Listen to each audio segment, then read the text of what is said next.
Ada orang yang sengaja membuat konten-konten sedekah, tapi tujuan konten sedekahnya, mohon maaf ya, konten-konten sedekahnya dibuat dulu, dihina dulu orang lain, dicaci maki dulu orang, baru kemudian dia sedekah. Ini sebenarnya penjualan agama. Mereka memperjualbelikan agama. Ada orang-orang yang memperjualbelikan fatwa demi dunia.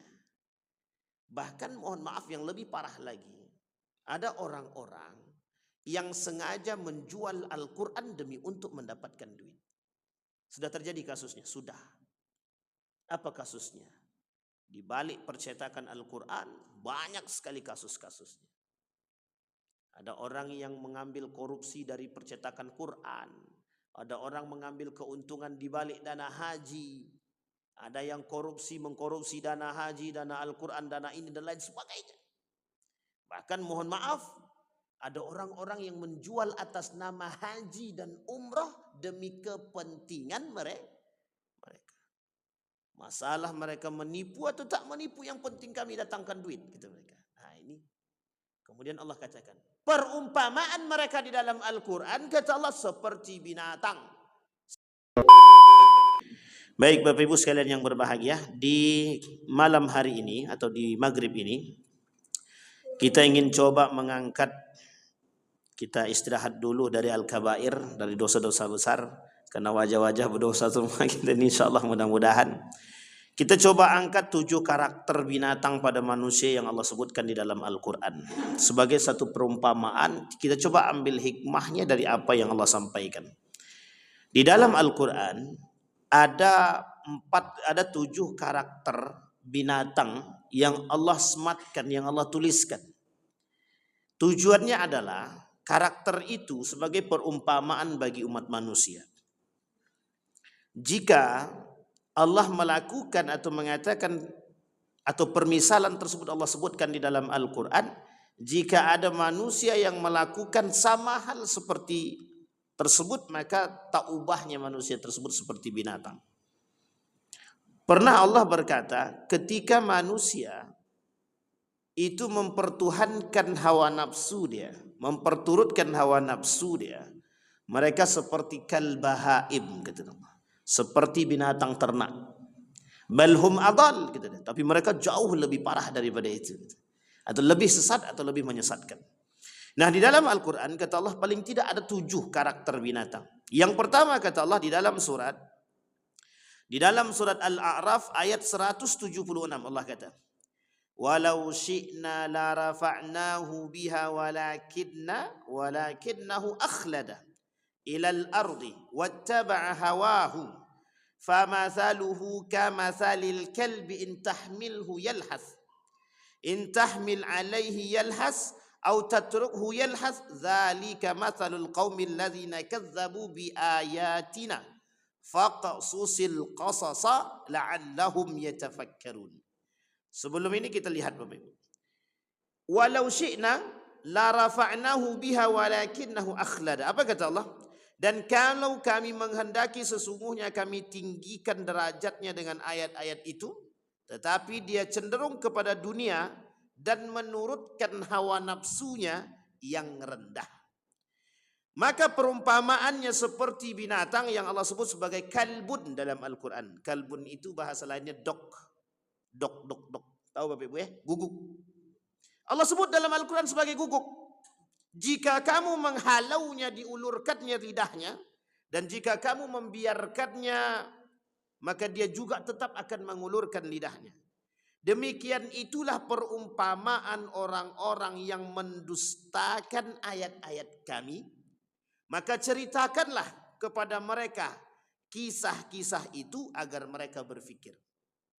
Baik Bapak Ibu sekalian yang berbahagia, ingin saya angkat sedikit Bapak Ibu. Apa maksudnya ayat ini? Maksudnya ayat ini, ada orang-orang yang mendustakan ayat Al-Quran. Ada orang-orang yang mendustakan syariat-syariat Allah. Allah sebut di dalam Al-Quran dalam ayat yang lain. Kata Allah, ada orang-orang yang kufur dan kafir dan ingkar akan Allah dan Rasulnya. Ada juga orang-orang yang ingin memisahkan antara beriman kepada Allah dan beriman kepada Rasulnya. Kemudian mereka berkata, nu'minu bi ba'di wa nakfur bi ba'd. Kami beriman kepada sebagian dan kami kufur kepada sebagian. Sampai-sampai Allah kata dalam Al-Quran, mereka wa yattakhidhu baina dzalika sabila. Mereka jadikan itu jalan bagi mereka untuk mendapatkan dunia. Maksudnya apa? Di dalam ayat yang kedua tadi Allah berkata, ada sekelompok orang yang mengambil manfaat dari keimanan mereka. Tapi ada sekelompok orang yang kufur akan Allah dan Rasulnya. Apa yang Allah perintahkan, apa yang diperintahkan oleh Rasulnya mereka ingkari. Bahkan mereka tidak mau menjalankan hal demikian. Kita ambil contoh, ada orang yang tidak taat kepada Allah, ada orang yang melakukan maksiat kepada Allah, ada orang yang melakukan perbuatan-perbuatan dosa besar kepada Allah. Itu pada hakikatnya mereka sedang bermaksiat. Tetapi yang uniknya lagi, di balik kemaksiatan mereka, mereka tak merasa bersalah akan perbuatan yang mereka lakukan. Sehingga Bapak Ibu sekalian yang berbahagia, kata Allah, mereka menginginkan membedakan mana Allah dan Rasul. Kami hanya beriman kepada Allah tapi tak beriman kepada Rasul. Atau sebaliknya, kami beriman kepada Rasul tapi kami tak beriman kepada Allah.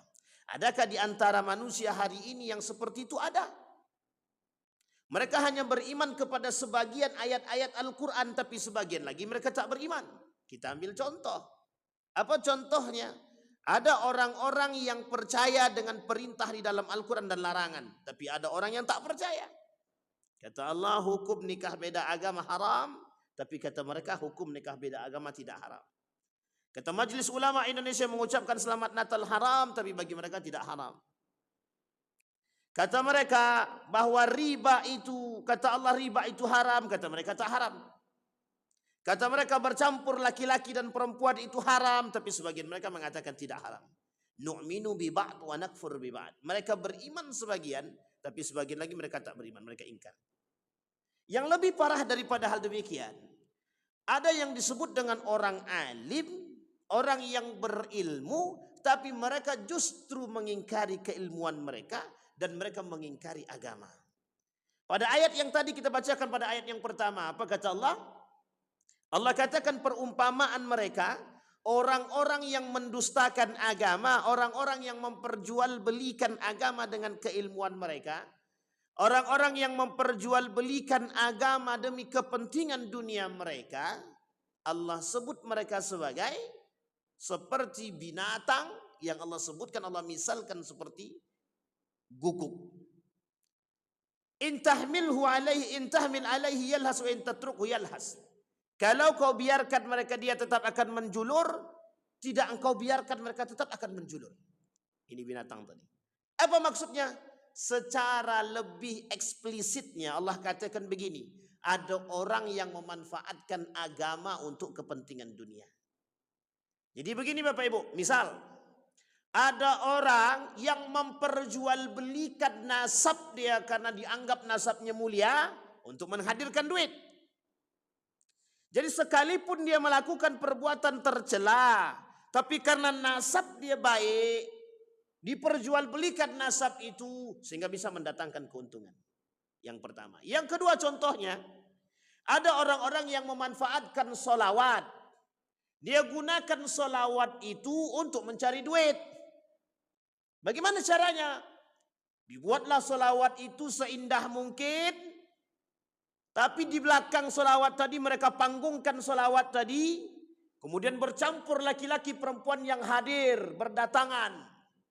Untuk mendapatkan duit dan keuntungan. Berarti yang dijualnya apa? Solawat. Apa yang dijualnya? Agama. Sama halnya dengan orang-orang yang memanfaatkan isu agama untuk kepentingan politik. Sama. Itu lebih luas lagi katanya. Bahkan ada yang lebih parah, ada. Mereka memperjualbelikan ayat-ayat agama, ayat-ayat Allah, ayat-ayat Al-Quran demi kepentingan dunia. Kita ambil contoh. Mereka katakan bahwa tidak ada ayat yang berbicara tentang penghafal Al-Quran atau kewajiban menghafal Quran. Oke. Tapi apa tujuan mereka menyampaikan demikian? Untuk mengatakan kepada dunia, untuk mengatakan kepada manusia, buat apa kami menjadi penghafal Quran?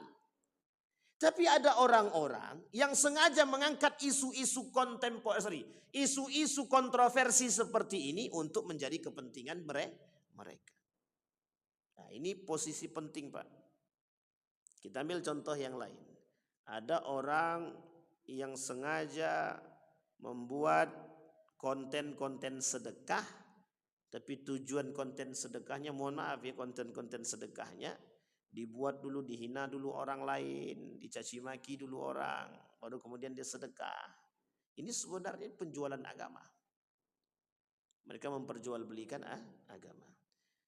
Ada orang-orang yang memperjualbelikan fatwa demi dunia. Bahkan mohon maaf yang lebih parah lagi, ada orang-orang yang sengaja menjual Al-Quran demi untuk mendapatkan duit. Sudah terjadi kasusnya? Sudah. Apa kasusnya? Di balik percetakan Al-Quran banyak sekali kasus-kasusnya.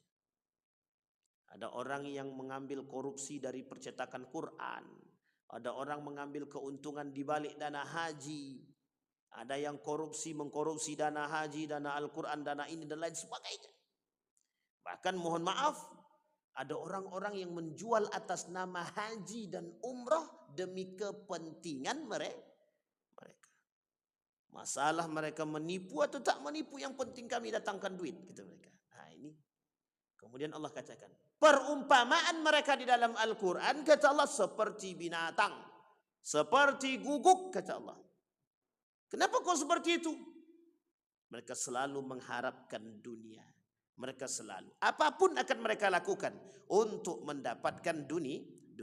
Maka kata Allah, demikianlah itu perumpamaan orang-orang yang mendustakan ayat-ayat kami, maka ceritakanlah kepada mereka kisah-kisah itu agar mereka berpikir. Kita ambil contoh kasus yang sekarang ini terjadi. Banyak para pembela-pembela kaum LG.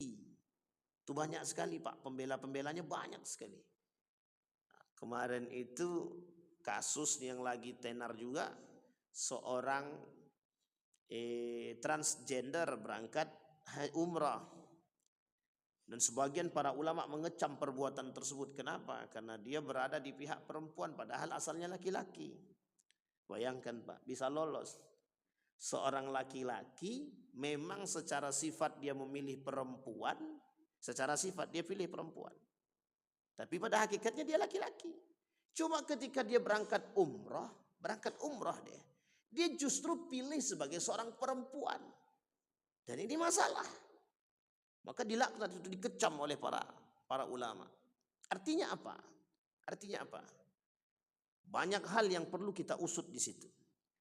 Mana pihak travelnya? Mengapa kok dibiarkan? Apa masalahnya? Allah sudah melaknat perbuatan orang-orang yang merubah kelamin dia.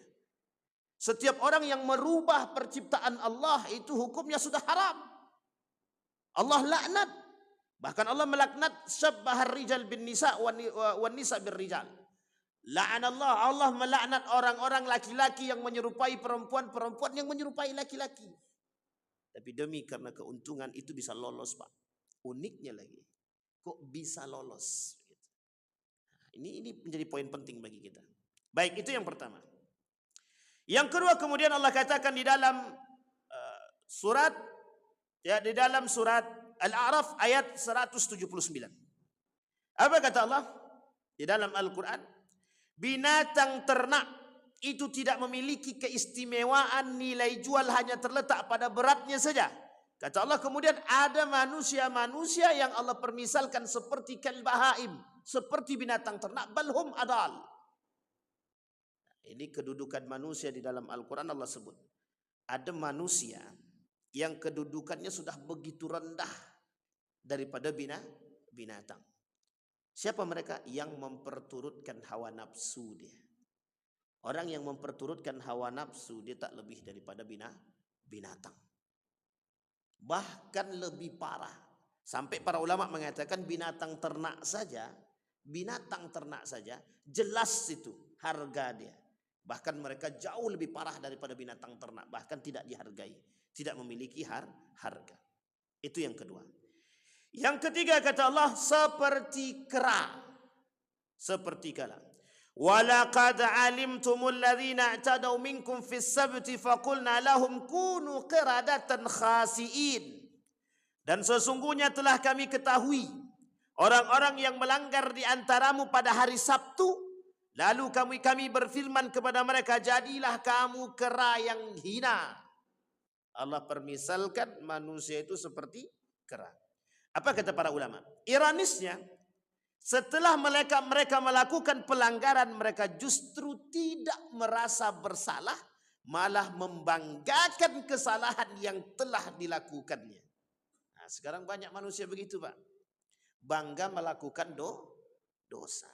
Makanya saya katakan, ada orang yang mencela Al-Quran, tapi mereka justru bangga. Kita ambil contoh. Ini videonya lagi viral, lagi rame juga, Bapak. Ada satu podcast yang sedang berbincang tentang Al-Quran. Mereka sedang berbincang tentang Al-Quran. Apa mereka katakan? Buat apa menjadi penghafal Quran? Tapi di situ sebenarnya mereka bukan ingin katakan kepada kita betapa indahnya menjadi seorang penghafal Quran. Bukan. Tapi justru mereka ingin mereka katakan kepada kita, penghafal Quran itu menjadi sebuah jokes, menjadi sebuah anekdot lucu gitu mereka. Al-Quran tak ada berbicara tentang hal demikian.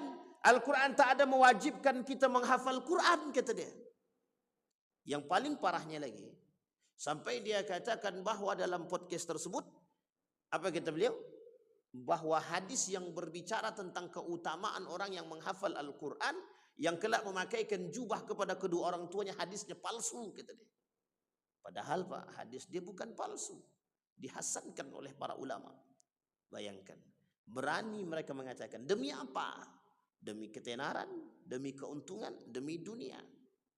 Bahkan yang lebih parah lagi mereka katakan, apa mereka katakan? Bahwa para penghafal Quran, orang yang menghafal Quran itu, tingkat pemahamannya, tingkat kepintarannya itu level paling rendah, kata dia. Coba Pak, tingkat paling rendah. Kalau kita mau merujuk kepada sejarah, tidak ada satupun ilmuwan muslim yang tidak hafal Al-Quran. Tidak ada satupun ilmuwan muslim yang tidak hafal Quran. Kalau kita mau jujur lagi, coba lihat kaum-kaum Yahudi itu. Rata-rata ilmuwan mereka mempelajari Al-Quran. Itu rata-rata mempelajari Al-Quran. Ini menjadi satu permainan bagi mereka, Bapak Ibu. Cara mereka menghancurkan kita melalui jalur pemahaman Al-Quran. Sehingga Bapak Ibu, ketika video ini tersebar di kalangan masyarakat awam, mereka akan katakan betul. Apa tujuannya kami memasukkan anak kepada penghafal Quran? Dulu sudah kita rasakan Pak. Berapa banyak manusia orang tua yang tak senang dengan anaknya menjadi penghafal Quran. Bahkan masuk ke dalam pesantren belajar agama, enggak senang. Apa alasannya? Nanti kalau mereka selesai paling jadi tukang baca Yasin. Paling mereka akan jadi apa? Susah mencari kerja. Itu mereka begitu. Orang tua zaman dulu begitu. Untung alhamdulillah mulai terbuka sedikit demi sedikit. Mereka sadar akan kelebihan Al-Quran. Nah, orang-orang seperti ini bermunculan Pak. Tapi mereka tidak merasa bersalah. Berdosa tapi tak merasa bersalah. Kita ambil contoh. Para koruptor itu merasa bersalah enggak dia? Di lisan dia bersalah. Tapi sebenarnya dia berharap dia tak bersalah itu. Dan biasa-biasa saja. Orang kalau buat dosa nampak dari wajah dia merasa betul bersalah itu. Tapi ini tak nampak. Ini karena apes saja. Coba kalau nggak apes kata dia, tetap aja tersenyum. Coba bayangkan, hanya karena apes saja. Kalau nggak apes itu mereka tidak akan merasa bersalah itu. Coba Bapak Ibu lihat, bayangkan kasus orang yang memanipulasi, melakukan percetakan uang palsu itu. Dah berapa triliun itu yang tersebar di negara kita nih. Duit yang mereka lakukan, penipuan itu. Karena yang bermain bukan sedikit juga. Berapa banyak uang palsu yang mereka sebarkan. Pertanyaannya adalah selama bertahun-tahun, pernahkah mereka merasa bersalah atas perbuatan mereka? Melakukan tipu daya terhadap hal demikian? Tidak. Tidak. Kenapa mereka tak merasa bersalah? Kenapa mereka tak merasa bersalah? Karena mereka menganggap apa yang mereka lakukan itu tidak berada dalam koridor-koridor agama. Itu yang pertama. Yang kedua, mereka menganggap tidak akan mendapatkan hukuman secara langsung di dunia. Bahkan Allah mungkin, kata mereka, mungkin dalam hati mereka, kalau kami dah buat dosa cukup bertaubat kepada Allah, Allah terima taubat kami. Gitu deh. Begitukah? Ya. Di dalam agama. Tapi Allah buktikan. Sepandai-pandainya tupai melompat, jatuh juga Pak. Sepandai-pandainya mereka menyembunyikan hal demikian, tapi ternyata tercium juga. Bayangkan kasusnya. Bisa di salah satu universitas membuat percetakan uang palsu. Dan ternyata uang palsunya hampir mirip dengan uang yang asli. Dan itu tidak mungkin satu orang kan. Ternyata setelah dicek berbagai macam manusia di situ yang terlibat. Pertanyaannya, kok mereka tidak merasa berdosa melakukan manipulasi, penipuan-penipuan seperti itu. Dalam video kemarin itu, seorang ibu-ibu ketika ngambil uang di ATM, kebetulan tempatnya di situ. Apa kata dia? Aku tak berani ngambil uang lagi, kata dia. Aku curiga ini duitnya antara asli apa tidak, kata dia. Karena memang ketakutan Pak. Karena bukan hanya sedikit, bukan hanya sekitar 100-200 juta Pak. Triliunan yang mereka sudah manipulasi itu duit. Yang sudah tersebar di mana-mana. Mereka jadikan apa? Bahkan mohon maaf hampir sulit untuk menentukan mana yang asli dan mana yang palsu. Apa ada di warung-warung kecil itu pakai scan untuk membuktikan ini asli apa palsu? Ada Pak. Berarti Bapak Ibu bayangkanlah sudah berapa banyak uang palsu yang tersebar itu. Jangan-jangan dah sampai ke Pekanbaru kan? Itu yang kita takutkan. Baik, itu yang ketiga. Jadi karakter kera. Nah, ada karakter kera, adakah karakter yang lain yang terdapat pada sifatnya kera itu? Ada rakus. Makanya Bapak Ibu lihat, perhatikan. Sudah triliunan rupiah yang mereka lakukan percetakan tersebut. Pertanyaannya kok mereka nggak puas juga. Akhirnya apa yang terjadi? Kerakusan mereka menyebabkan mereka terjerumus dalam kesalahan. Andai kata mereka di tengah jalan mereka bertobat, mungkin sampai sekarang nggak tahu Pak. Tapi karena rasa rakus yang mereka miliki tadi, itulah yang mereka lakukan sekarang. Sama Pak. Ada orang yang rakus akan jabatan. Ada orang yang rakus dengan kekuasaan. Ada orang rakus dengan dunia. Kerakusan mereka terhadap dunia. Kera itu begitu Pak. Karakter kera itu begitu. Rakus dia. Kera itu rakus. Nampak satu pisang. Belum habis pisang yang satu nih Pak. Ditengoknya ada pisang lain. Diambilnya lagi tuh. Bahkan dia tak suka kalau ada yang lain yang ngambil. Berebut itu. Padahal di tangannya masih ada tuh. Sama Pak. Begitulah karakter manusia sekarang nih Pak. Rakus dengan dunia itu. Padahal tangannya tak mampu memegang semua Pak. Tak mampu tangan kita ini memegang semua. Tapi mengapa kerakusan yang tertanam dalam diri manusia? Baik, itu yang ketiga. Kemudian yang keempat, Allah sebutkan juga di dalam Al-Quran. Selain daripada kera, Allah juga sebut mereka seperti babi. Dan orang-orang yang menyembah taghut, mereka itu lebih buruk tempatnya dan lebih tersesat dari jalan yang lurus. Bapak Ibu dah tahu karakter babi? Apa karakter babi itu? Salah satu karakter babi itu selalu menikmati tempat yang busuk. Tempat yang busuk itu selalu disukai. Jadi babi itu tak mau tempat yang harum, tak mau tempat yang bagus, tak mau dia. Dia selalu mau di tempat yang busuk, yang buruk saja. Karakter manusia-manusia yang fasik. Karakter manusia-manusia penyembah. Jadi gini Bapak Ibu. Kita boleh lihat. Orang-orang yang berperangai buruk. Mereka tidak akan nyaman ketika duduk dengan orang yang punya perangai yang baik. Mereka akan duduk bersama orang-orang yang satu perangai dengan dia. Sama halnya pelaku narkoba. Dia tidak akan mau duduk dengan orang yang tidak pelaku narkoba. Kenapa? Ini bukan kawanku gitu deh. Sama peminum khamar, dia tak akan mau duduk dengan orang yang tidak peminum khamar. Karena kalau orang yang tidak minum khamar ini, dia tak dapat jatah dia. Sehingga ketika duduk dengan orang-orang minum khamar, dia bisa membeli khamar, bisa duduk, bisa barang, bisa nyambung, bisa mabuk sama-sama. Salah satu karakter babi itu adalah dia suka di tempat yang busuk, di tempat yang buruk. Nah, manusia hari ini, pelaku-pelaku dosa, pelaku-pelaku kemaksiatan. Apa kata kata Syekh Arsyad Al-Banjari ketika muridnya bertanya pengibaratan dunia, apa kata beliau? Dunia ini diibaratkan sebagai satu hal yang busuk, katanya. Loh, kok kenapa manusia mau hidup di tempat yang busuk? Karena sudah terbiasa, katanya. Makanya diibaratkan sama beliau, ketika ada orang tinggal di tempat yang busuk.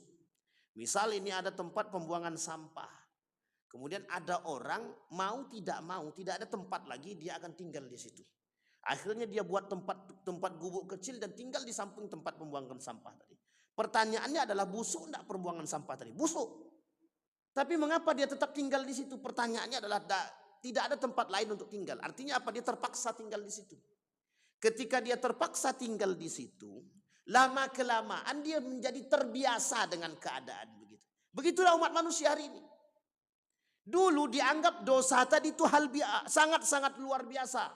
Orang takut dengan berbuat dosa. Tapi mengapa hari ini dosa itu menjadi hal biasa? Karena pada hakikatnya dipaksa untuk melakukan perbuatan maksiat dan dosa. Sehingga ketika mereka sudah terbiasa, itu menjadi hal yang biasa. Makanya korupsi itu kenapa di negara kita ini menjadi hal yang biasa? Kenapa? Karena sudah terbiasa. Karena orang sudah menganggap itu perbuatan hal yang biasa. Makanya Bapak Ibu boleh lihat di hadapan manusia-manusia hari ini, ketika ada kecurangan-kecurangan kecil dalam jual beli, mereka akan katakan, itu udah sering terjadi, kata dia. Biasa, udah dianggap biasa dah tuh, kata dia. Coba, yang salah dianggap biasa. Apa masalahnya? Karena dari awal tidak ada yang menghalang hal demikian. Memaksakan melakukan perbuatan maksiat, pada hakikatnya nanti di akhir mereka akan menjadi terbiasa dengan maksiat tersebut. Itu sulit, Pak. Sangat sulit sekali. Begitulah yang terjadi hari ini. Mengapa begitu merajalelanya dosa, zina dan lain sebagainya? Kita ambil contoh. Berpegang tangan laki-laki perempuan. Dulu Pak, orang zaman dulu tak mau Pak berpegang tangan laki-laki perempuan di tempat umum tuh tidak mau Pak. Malu orang, malu. Ini tangan siapa aku pegang? Nah, begitu itu cuma pegang tangan Pak. Malu orang. Sekarang tidak. Sampai dikata kok peganglah tangan dia tuh biar nampak mesra sedikit. Nah, coba bayangkan malah disuruh. Ketika kita katakan kok berpegang tangan hukumnya haram loh. Jawaban mereka sederhana Pak. Biasa aja cuma pegang gitu aja pun nafsu aja nggak ada kata dia. Coba bayangkan Pak. Karena mereka sudah terbiasa melakukan maksiat. Maksiat kalau sudah biasa kita lakukan, itu akan menjadi terbiasa di kalangan kita Pak. Kita ambil contoh yang lain. Ketika seorang yang berdusta dan dianggap hal biasa. Misal ada anak berdusta berbohong.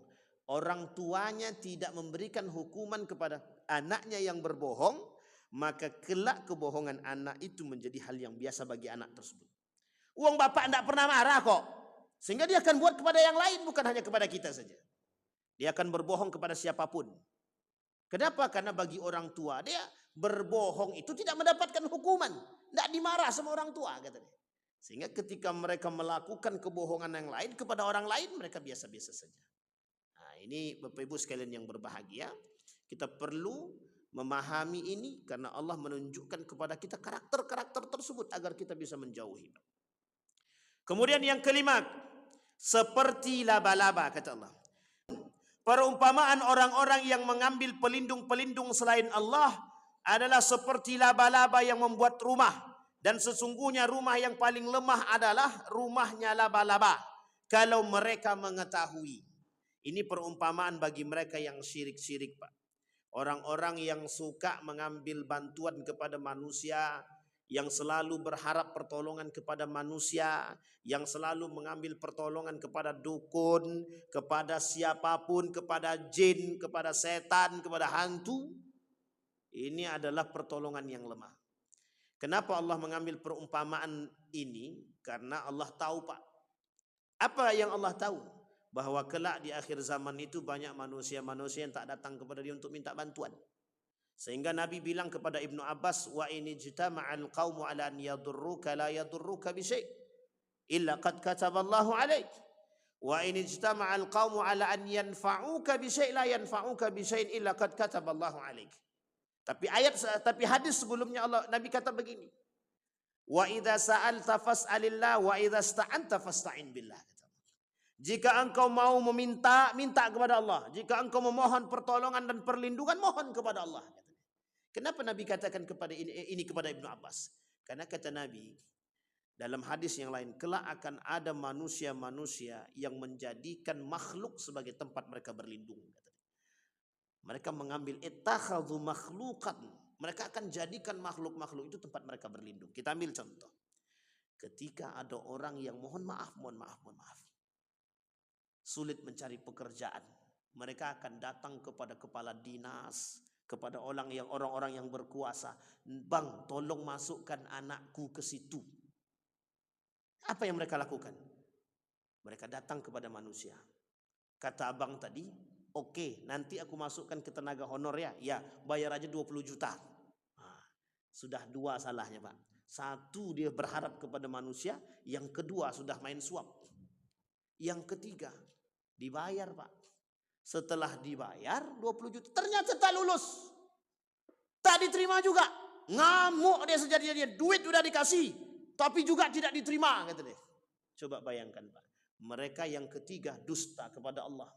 Mereka tak sadar bahwa mereka segala sesuatu itu adalah keputusan Allah, bukan keputusan manusia. Akhirnya yang terjadi apa? Kebencian mereka terhadap manusia. 4. Banyak kerusakan yang timbul, Pak. Itu karena kita berpangku kepada manusia. Kita berpangku kepada manusia itu untung-untungan, Pak. Untung-untungan. Apa maksudnya untung-untungan? Berpangku kepada manusia itu tergantung pada kekuatan. Kalau manusia ini kuat, punya jabatan tertinggi, mungkin aman. Kalau tidak, ya siap-siap untuk disingkirkan. Bahkan yang paling parahnya lagi, ada yang datang kepada dukun untuk meminta bantuan. Mbah dukun, pokoknya aku mau duduk di situ. Bagaimana caranya terserah. Nah, ini menjadi masalah. Sehingga dukunlah. Apa kata beliau? Sampai ada bahasa itu. Kalau harapan tak jadi, dukun bertindak, kata dia. Cinta ditolak, dukun bertindak. Nah, kalau ini tidak, pekerjaan tertolak, dukun bertindak. Banyak, Pak, yang bermain dengan, mohon maaf, yang bermain dengan dukun. Karena pengharapan, tak ada lagi harapan yang lain, hanya bermain dengan dukun untuk mendapatkan itu. Bahkan mohon maaf, banyak yang datang ke dukun itu untuk biar kaya. Gimana caranya? Bagaimana caranya Pak Simbah, rumah kami ini selamat dari masuknya hantu belau, gitu deh. Dikasihlah jimat. Bagaimana rumah kami ini biar selamat dari debt collector? Bagaimana rumah kami ini biar selamat dari ABCD? Nah, begitu, Pak. Kata Simbah tadi, pergi ke kuburan, ambil tali mayat tadi, gantung di rumah, gitu deh. Makin jadi setan itu masuk rumah. Bukan makin jauh setan itu makin jadi. Inilah yang terjadi di kalangan kita, Pak. Banyak manusia yang Allah dah kata, memang dari dulu kata Allah. Allah dah kata banyak orang-orang yang mencari perlindungan bukan kepada aku, kata Allah. Karena yang sadar mencari perlindungan kepadaku hanya orang-orang segelintir orang. Bayangkan, Pak, ketika para ulama, ada satu cerita yang sangat-sangat menakjubkan kita. Ketika seorang ulama ini berjalan di hutan, ini cerita. Ketika berjalan di hutan, seekor singa yang ganas itu pun bisa berhenti hanya karena kekuasaan Allah, karena keyakinan dia kepada Allah. Dan ini sudah banyak, Bapak Ibu sekalian yang berbahagia, kita dapat cerita. Dan bahkan Allah Maha Kuasa atas itu segalanya. Bukan tidak. Artinya apa? Kalau manusia mau kembali kepada Allah. Bayangkan, Pak, seorang, ini cerita nyata dari orang zaman dahulu. Apa kata mereka? Kami kalau mencuri balak, kata dia. Ini kayu balak kami curi, kata dia. Nah, untuk lepas dari kejaran orang itu kami baca surat Yasin, kata dia. Coba Pak, perbuatan yang dia lakukan mencuri, tapi kemudian memohon perlindungan kepada surat Yasin. Apa kata dia? Tertutup mata orang itu kami lewat bebas, kata dia. Ini perlu juga dituntutnya kadang-kadang. Itu ada suratnya, ada ayatnya di dalam surat Yasin itu. Wahum la yubsirun itu. Kalimat akhirnya wahum la yubsirun kan itu. Surat ayat berapa itu saya lupa. 9 ya, ayat 9 itu. Sampai saya bilang, wah ini tapi ada tapinya. Saya tanya, apa syaratnya Pak? Tidak ada syaratnya. Apa yang harus kami lakukan? Pokoknya yakin saja, baca itu terus, kata dia. Pokoknya bawa barang apapun, baca itu bismillah. Uniknya lagi, mencuri barang orang tapi yang dibaca surat Yasin ayat, bisa lulus. Artinya apa? Nah, ini penting Bapak Ibu. Artinya cerita seperti ini meskipun dianggap satu anekdot, tapi bagaimana keyakinan mereka kepada pertolongan Allah itu nyata. Meskipun yang mereka buat perbuatannya yang haram. Memang mencuri itu haram, tapi ketika mereka kembali kepada Allah, Allah juga tidak akan pernah mengindahkan mereka. Allah tidak akan pernah menghindari mereka. Justru Allah akan semakin dekat dengannya. Bapak Ibu sekalian yang berbahagia, hari ini begitu Pak. Ketika kita punya masalah, kita tidak mau datang kepada Allah. Kita akan cari yang lain dulu. Begitu banyak manusia punya masalah hari ini Pak. Banyak manusia punya masalah. Bapak Ibu boleh lihat kalau muka dia sulit tersenyum, itu kusutnya minta ampun, itu sedang banyak masalah seperti itu. Entah masalah rumah tangganya, masalah duitnya, masalah dompetnya dan lain sebagainya. Itu mesti masalah itu Pak. Pertanyakan kepada mereka, sudah datang belum kepada Allah? Sudah mereka cerita belum kepada Allah? Mereka sudah curhat belum kepada Allah? Masalahnya sekarang ini sulit kita dapatkan manusia yang curhatnya kepada Allah. Kenapa? Karena akal mereka berkata, curhat kepada Allah tidak ada solusi. Tapi kalau curhat kepada manusia pasti ada solusi. Itulah kesalahan berpikir manusia hari ini. Kenapa? Menyampingkan kekuasaan Allah. Mereka sholat. Mereka ibadah, mereka puasa, mereka zakat, iya. Tapi mengapa mereka tetap tidak percaya kepada Allah? Mereka katakan dalam sholat mereka, bahkan mereka katakan dalam sholat itu, inna salati wa nusuki wa mahyaya wa mamati lillahi rabbil alamin. Salatku, matiku, hidupku, salatku untuk Allah. Pertanyaannya benar enggak? Enggak seutuhnya benar Pak. Kenapa? Ketika punya masalah, semuanya bukan lari kepada Allah dulu, tapi lari kepada manusia. Setelah buntu mentok sama manusia, baru datang, ya Allah, aku dah usaha ke sana ke sini ya Allah, tapi juga enggak dapat bantuan pinjaman ya Allah, tolonglah ya Allah. Apa kata Allah? Kau datang padaku terakhir, kata dia. Malah makin ditambah sama Allah masalah tadi Pak. Malah makin ditambah oleh Allah. Artinya apa? Karena kita sudah menduakan Allah dan kita sudah menjadikan Allah itu nomor sekian Pak. Maka Bapak Ibu sekalian yang berbahagia, sulit Pak bagi kita Pak untuk mengatakan hal demikian. Nah, kemudian yang keenam, seperti nyamuk, yaitu orang yang kelakuannya hanya kerjaannya mengganggu orang lain saja. Nah, ini kalau ini dah jelas nih Pak. Dah banyak orang-orang yang suka mengganggu orang lain, tidak bisa membuat hidup orang lain tenang. Kerjaannya cuma mengganggu aja. Ada orang begitu Pak. Nah, ini mohon maaf nih ya Bapak Ibu sekalian yang berbahagia, geng motor selalu mengganggu kenyamanan orang. Geng motor ini selalu mengganggu kenyamanan. Ada aja yang mereka buat. Ada sebab kah? Ada. Apa sebabnya? Mungkin ada sebagian di antara mereka yang mabuk. Ini unik Pak. Orang-orang mabuk nih karena mungkin akalnya tak ada lagi. Atau mungkin akalnya kurang sehat. Sehingga mereka selalu membuat onar Pak. Merusak orang lain. Bapak Ibu sekalian yang berbahagia, Allah ibaratkan seperti nyamuk. Nyamuk tuh gimana pun tetap di mana kita ada dia. Sehingga mohon maaf itu kerjaannya cuma menggigit aja. Gigit terus sama nyamuk. Sakit memang sakit. Nah, tapi itulah kelakuan manusia Pak. Juga ada yang seperti itu. Tak suka melihat orang senang atau sebaliknya, senang melihat orang susah. Susah melihat orang senang melihat orang susah. SMS lah kalau begitu. Susah melihat orang senang dan senang melihat orang senang melihat orang susah. Artinya apa? Ya itulah manusia gitu dia. Tengok tetangga dia baru beli mobil, ada mulut dia mengatakan itu hasil korupsi itu gitu dia. Coba bayangkan. Ini kelakuan manusia zaman sekarang nih, bawaannya cepat kali suuzon. Sangat cepat suuzonnya. Baik, yang terakhir Bapak Ibu sekalian yang berbahagia.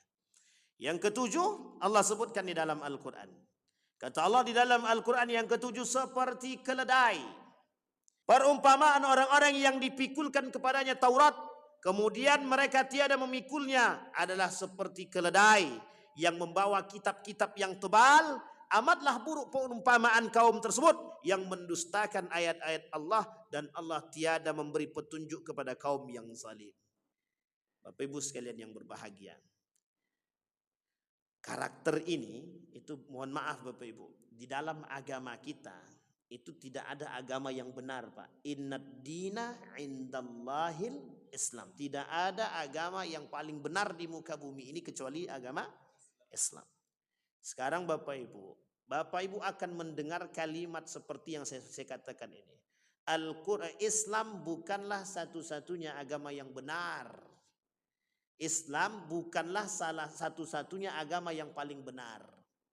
Kalaulah kalimat seperti ini Bapak Ibu dengarkan, itu mesti keluar dari mulutnya kaum munafik yang mengatakan bahwa kebenaran bagi semua agama yang lain. Sampai di sini bisa dipahami Bapak Ibu ya. Nah, Bapak Ibu sekalian yang berbahagia, perlu dipahami bahwa agama yang paling mutlak kebenarannya adalah agama Islam, tidak ada agama yang lain. Bahkan semua nabi itu agamanya Islam. Semua nabi agamanya Islam. Agama Nabi Isa itu Kristen? Tidak. Agama Nabi Ibrahim itu Yahudi? Bukan. Tidak ada, Pak. Oh, Ibrahim punya agama sendiri namanya Ibrahim? Tidak ada. Semua nabi agamanya Islam. Aslamtum aslamna li rabbil alamin. Semua nabi beragama Islam. Artinya apa? Allah ingin katakan kepada kita bahwa kebenaran agama Islam mutlak. Maka Bapak Ibu jangan salah. Kenapa sekarang bermunculan orang-orang yang mengatakan semua agama itu benar? Itulah kaum-kaum munafik yang ingin menjauhkan pemahaman kita daripada nilai-nilai agama. Agar kita ini termasuk orang-orang yang tidak mengenal agama. Sampai-sampai kita jauh daripada agama. Sampai berani mereka katakan bahwa semua agama itu benar, hanya saja jalan menuju kebenaran itu berbeda-beda. Ini kalau udah kayak gini Pak, itu namanya pluralisme. Artinya apa? Pluralisme agama. Kita diajak untuk membenarkan semua agama. Sama halnya Pak, kita mengucapkan selamat Natal, kita dituntut untuk membenarkan keberadaan agama itu. Sampai di sini paham Bapak Ibu ya? Bisa dipahami Bapak Ibu? Kalau kita hari ini dituntut untuk membenarkan keberadaan agama yang lain. Itulah program mereka dan proyek mereka untuk merusak agama kita, untuk merusak agamanya seseorang. Sehingga apa yang terjadi Pak? Dengan gaya berpikir yang demikian, kita dibuat ragu dengan agama kita. Misal saya katakan, kalau ada orang mengatakan kepada Bapak Ibu begini, semua agama itu benar kok, menuju Tuhan yang satu, hanya saja caranya berbeda-beda. Sekarang saya tanya Bapak Ibu, kalaulah semua agama itu benar, kira-kira saja, ada enggak kebenaran yang mutlak di situ? Enggak ada kebenaran mutlak lagi sudah. Itu yang pertama. Yang kedua, ketika terjadi perbedaan akidah bagaimana? Dalam agama kami begini benarnya, dalam agama itu benarnya. Ujung-ujungnya tidak akan ketemu Pak. Makanya Allah kata di dalam Al-Quran itu, innad dina indallahil Islam. Tidak ada agama yang lain, hanya agama Islam. Kenapa? Kalaulah agama yang lain itu benar, seperti yang dikatakan oleh mereka, itu Allah dah katakan dalam Al-Quran. Laqad kafara alladhina qalu innallaha thalithun thalatha, kata Allah. Apa kata Allah? Sudah kafirlah orang-orang yang mengatakan bahwa Tuhan itu ada tiga, kata dia. Itu sudah dikatakan Allah dalam Al-Quran. Innal ladzina kafaru laqad kafara alladhina qalu innallaha thalithun thalatha. Bahkan lebih tegas lagi Allah katakan laqad kafara alladhina qalu innallaha Isa bin Maryam. Sampai dikatakan begitu dalam Al-Quran. Artinya apa?